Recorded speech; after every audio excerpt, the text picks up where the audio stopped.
আসসালামু আলাইকুম এভরিওয়ান, সবাই কেমন আছেন? তো আজকে আমার কাছে ছিল একটা কাস্টমাইজ অর্ডার। তো এই অর্ডারটা ভাইয়া বিদেশ থেকে তার ছেলের জন্য করেন, তার ছেলের বার্থডে উপলক্ষে। তো সেটাই আমি বানাচ্ছিলাম। এখানে ছিল একটা জার ক্যান্ডেল, একটা পিওনি, আর হচ্ছে একটা বাবল ক্যান্ডেল। তো আজকে আমি আপনাদের সাথে কিছু কথা শেয়ার করব। আপনারা অনেকেই বলেন, আপু এই ক্যান্ডেলগুলোর এত দাম কেন, আপনারা এমন কি করেন, মোল্ডে ঢাললেই তো হয়ে যায়। আসলে কি ব্যাপারটা এমন বলেন? আমি যখন ভিডিও দেখতাম আমিও ঠিক এমনটাই ভাবতাম যে কি এমন মেল্ট করে ঢাললো আর হয়ে গেল। আসলে তা না, এখানে বারবার কালার চেঞ্জ করতে হয়, বারবার ওয়্যাক্সটা মেল্ট করতে হয়, এখানে কিন্তু প্রচুর সময় যায়।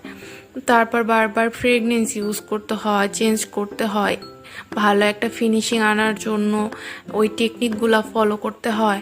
অনেক ভুল ভ্রান্তি হয়, ভেঙে যায়, আবার করতে হয়। যেমন আমার ডেইজি ক্যান্ডেলটা একবার ভেঙে গিয়েছিল, দেন আমি আবার করি। তো আপনারা যেগুলো বলেন, আপনারা কি আসলেই জানেন কতটা সময় লাগতে পারে? এখানে কিন্তু আমাদের প্রচুর সময় যায়। আর যেহেতু আমরা ভিডিও করি, ভিডিওর একটা সময় লাগে। যেহেতু আমি একা করছিলাম, আমার একটু বেশিই সময় লাগছিল। তো সব মিলে আমাদের অনেক কষ্ট হয়।